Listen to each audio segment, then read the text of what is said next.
So I had this passion around sustainability, and even back in 2004 and 5, there'd just been published the latest round of the Stern report, and I looked and I thought, this is really serious stuff. It's only going to get worse, and the knowledge and information about it at this point in time is very weak. And I felt like I wanted to be part of that somehow, contribute to that.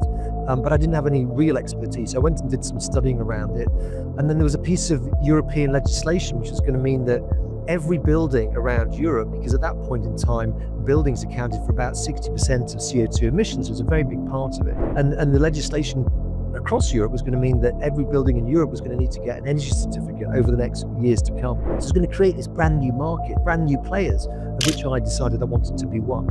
And that's where it came from. So I sat down at my table and did the numbers and looked into it in a really detailed way, and then started to think about how I was going to build this business. And the next step of it was that actually I started working with a chairman, a lady who I'd known through a personal contact, and she had been in a different part of a similar business, like if you like a parallel business. So she understood a lot about how to put this stuff together. And she and I started to work together for a few months. And then in 2007, actually the legislation was coming into play late 2007, early 2008.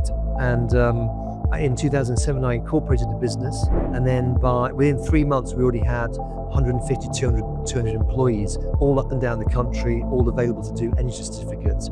And we'd given them training, we'd paid for the training, and we were just waiting for the legislation to happen.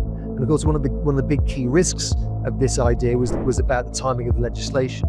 And so that was one of the interesting risks that actually did happen. The minister, I remember vividly, the minister got up in Parliament one day, and I was watching it on a television screen, and delayed the legislation where we'd really banked on it not being delayed because the government ministers had told us otherwise. So that was a big piece of difficult learning really early on in my entrepreneurial career. I remember having to sit down and talk to all of the 150 employees up and down the country to say that we're going to lay them off for a period of time, and just that we're going to have a period of 2 or 3 months without pay. It was a really, really tough decision, but that's ultimately what kind of builds business resilience and so on. So that's how it happened.